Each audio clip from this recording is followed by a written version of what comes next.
Mesdames et messieurs, bonjour, bienvenue sur JMTV+, dans le bœuf politique de cette semaine qui reçoit une fois de plus mon confrère Morgan Palmer, ex-vice-président du Parti des Républicains du Cameroun, qui revient aujourd'hui avec de la musique. Oui, vous allez comprendre, son nouveau mouvement c'est le MP3. Peut-être quand il joue de la musique, il va vous raconter cela. Bonsoir Morgan. Bonsoir Jackie Moifo. Comment allez-vous? Merci de m'accueillir, ça va très bien. Très très bien. Écoutez, si vous commencez une émission avec cette note d'humour, j'ai toutes les raisons de bien aller. C'est pas moi qui ai créé le MP3, c'est peut-être vous. Oui, beaucoup de gens nous ramènent à la terminologie musicale, ce qui n'est pas pour nous déplaire, parce qu'on a une nouvelle partition de toutes les façons à jouer dans la politique au Cameroun. Vous confirmez donc que c'est vous qui avez créé le MP3?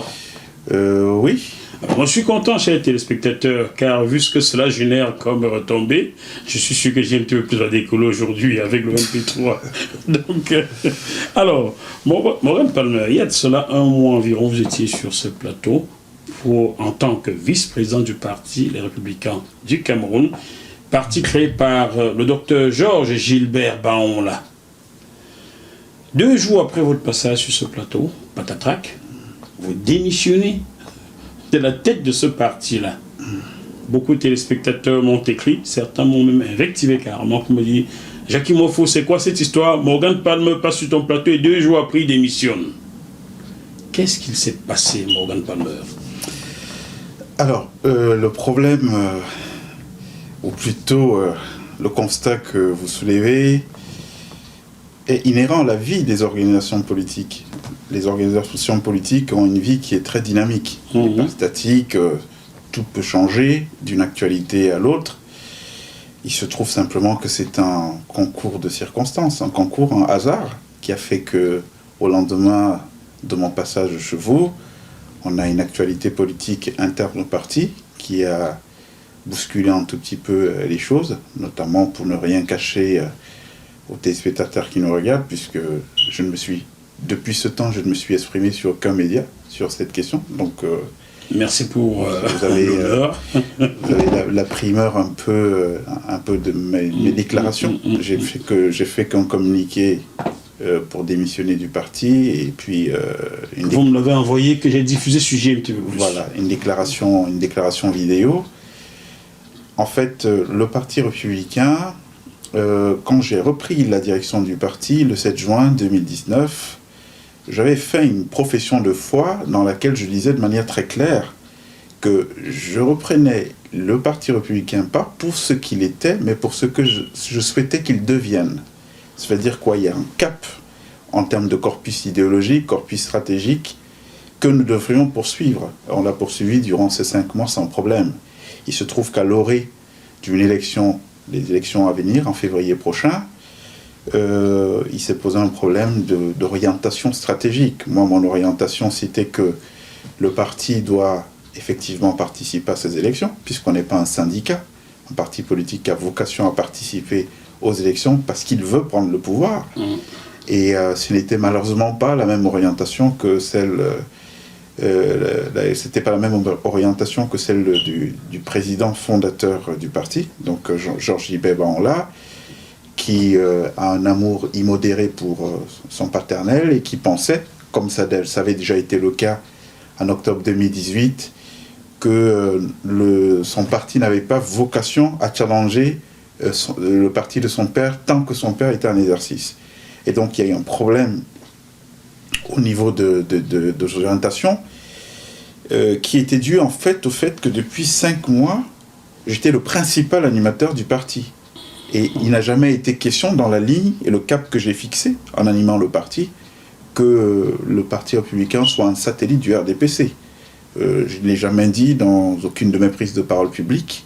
Ce n'est pas le contrat de confiance que j'avais avec les milliers de militants qui ont rejoint notre groupe ou alors qui ont manifesté de la sympathie pour le groupe.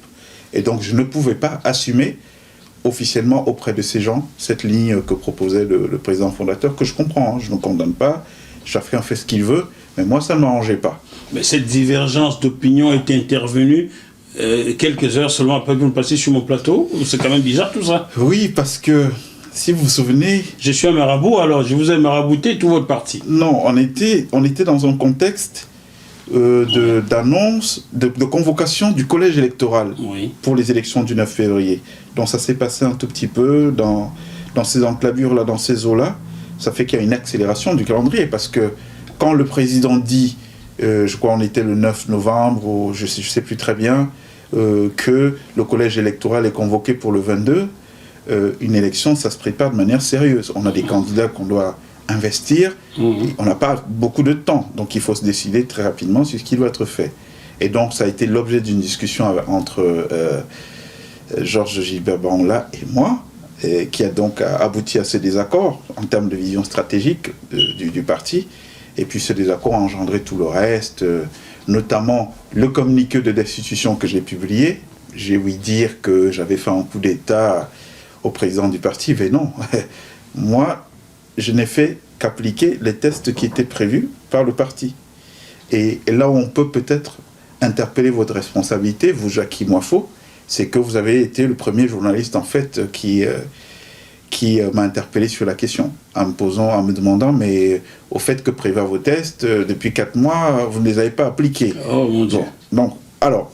Ils vont me couper la tête. Hein. Voilà. Parce qu'il n'y a pas que les textes de votre parti que j'ai regardés, il y a aussi les textes du MRC Europe que j'ai regardés pour constater que votre ami Henri Djoko gérait la caisse du MRC comme si c'était la caisse de sa famille, quoi.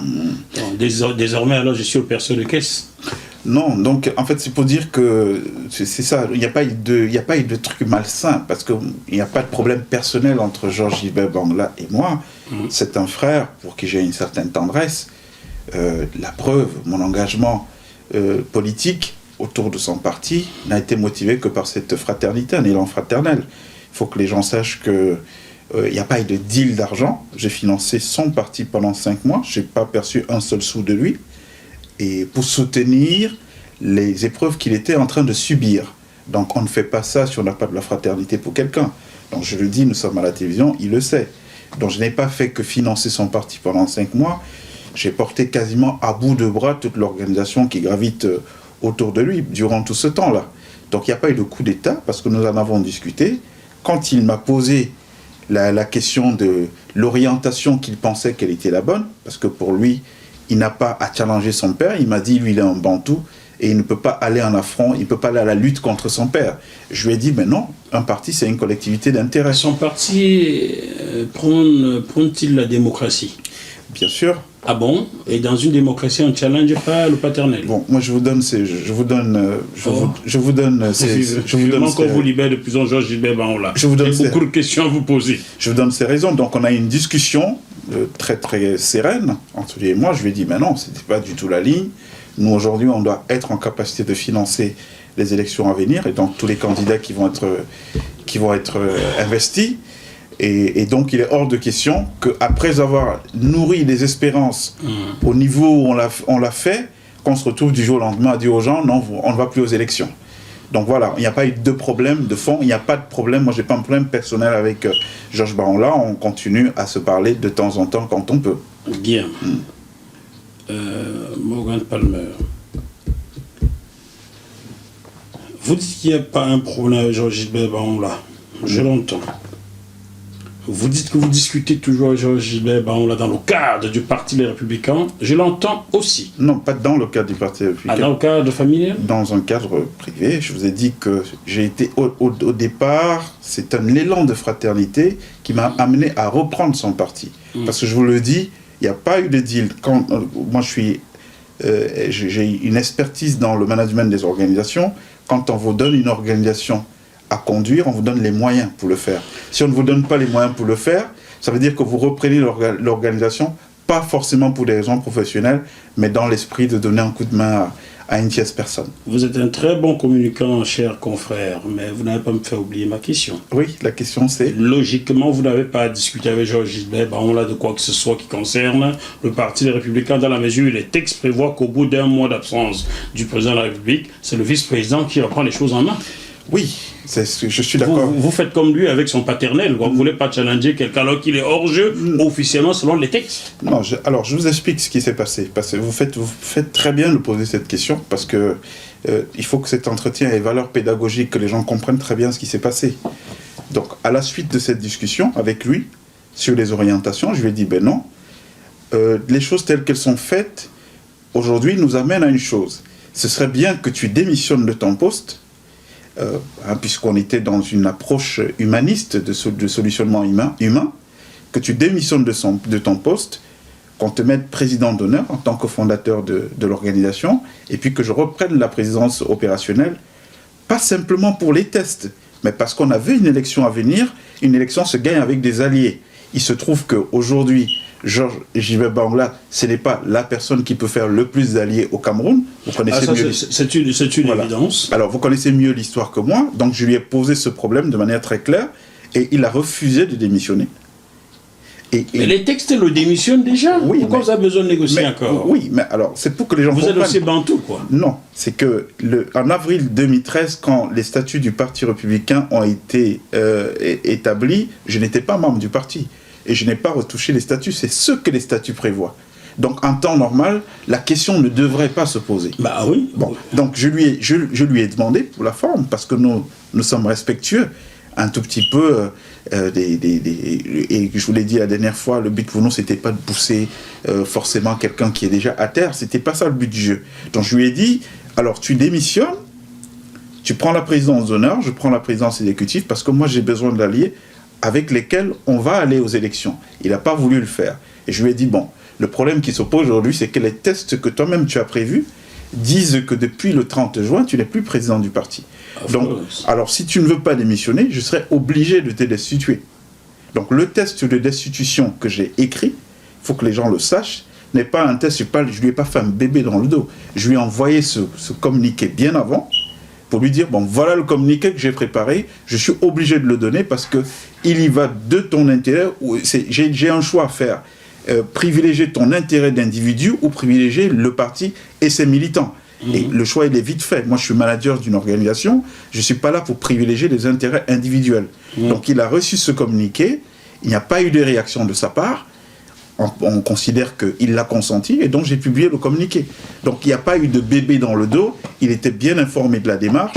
Ce qui nous a surpris, nous en revanche, c'est d'entendre qu'il y avait un contre-communiqué, donc que j'ai lu, que lui il a signé de la prison, pour récuser mon communiqué à moi. À partir de ce moment, je me suis dit, ben non, si on se comporte de cette manière, on rentre dans la barbarie. Moi, je n'ai pas vocation à être barbare, je n'avais pas planifié de faire de la politique, d'entrer dans un parti politique.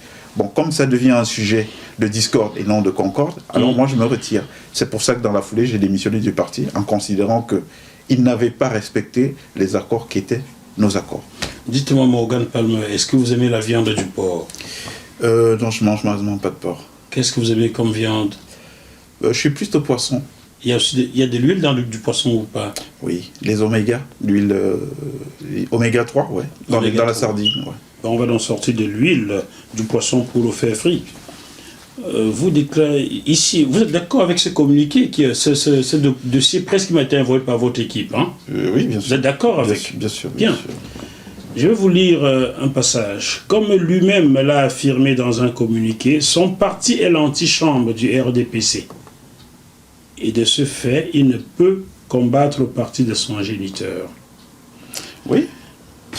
Mais c'est assumé dans le communiqué. Lors de notre dernier entretien ici, je vous affirmais que j'ai entendu cette phrase de la bouche de Georges Gilbert Bangla, et vous n'étiez pas d'accord avec moi. Pourquoi m'avez-vous menti? Non, je ne sais pas que je n'étais pas d'accord, mais je ne savais pas. Vous ne saviez pas? Donc vous dirigez un parti sans connaître oui, parce que l'historique du parti? Non, j'ai intégré le parti, je vous l'ai dit, en toute humilité. Je vous ramène toujours au test fondateur de mon entrée dans le parti, qui est ma profession de foi. Je dis bien, je reprends la direction du Parti républicain, pas pour ce qu'il était, mais pour ce que je souhaite qu'il devienne. Donc moi, je n'assume que les choses qui sont passées pendant que j'étais là. Et ce que vous dites concernant J.B. Bangla, ce n'est pas la seule accusation que vous avez portée. Vous m'avez montré ici des échanges avec lui des échanges dont je n'étais pas au courant. Donc je n'étais pas du tout au courant de ça. J'ai découvert ce communiqué qui m'a un tout petit peu surpris, comme beaucoup d'autres personnes, parce que dans le communiqué, il est dit ce que vous venez de lire, que on est le parti républicain, la fille du renouveau, le fils du renouveau. Moi, je ne connaissais pas du tout ça. Ça n'a jamais été ma ligne dans le... Vous êtes tombé dans un traquenard, quoi. Oh, je ne sais pas si c'est un traquenard. Je ne pense pas que volontairement que Georges Ibeh Bangola ait voulu me faire du mal, parce que comme je vous le dis... Personne ne l'a pensé. Hein. Comme je vous le dis, on n'est pas dans un deal. J'étais pas dans un deal politique avec lui. J'ai eu un élan de fraternité vis-à-vis de quelqu'un qui était à terre et qui n'avait pas beaucoup de gens qui lui tendaient la main. Vous comprenez? Donc, je ne pense pas qu'il ait été animé ou qu'il soit animé aujourd'hui par une envie de haine, parce que malheureusement, il n'y a rien qui puisse justifier ça. Donc, chers téléspectateurs, vous êtes toujours sujet un petit peu plus dans le bœuf politique. C'est sûr, je vous connais bien. Je sais quels commentaires vous allez mettre sous cette émission. Ah, pourquoi moi, il faut pas poser telle question? Là, je vais la poser. Ça vous brûle, hein? Ça vous brûle, je sais. Alors, il soutient son paternel de président. Il est en prison. C'est quand même bizarre, ça, un fils de président qui est en prison. Alors, c'est pour la première fois qu'on voit cela en Afrique. Vous avez connaissance d'un fils de président qui a été en prison? Bon, moi, j'ai toujours mis un point d'honneur, durant tout le temps où j'ai été en responsabilité au Parti républicain, de ne pas amalgamer ce qui est pour moi de l'ordre du privé, c'est-à-dire que l'affiliation de membres du parti. Parce que, vous savez, quand on rentre dans un parti, on ne vous demande pas qui est votre père, de quelle religion vous êtes issu. Ça, c'est des questions qui sont subsidiaires, qui appartiennent à l'espace privé des gens.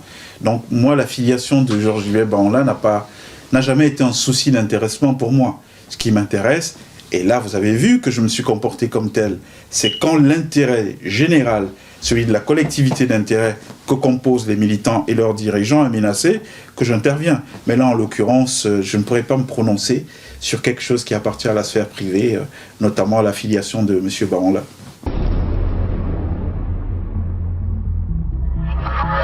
Ce programme vous est proposé par Deviseo Fret, spécialiste du transport international Afrique, Dom-Tom, Océan Indien. Retrouvez-nous sur www.deviseo-fret.com. Téléphone +33 139 85 14 23.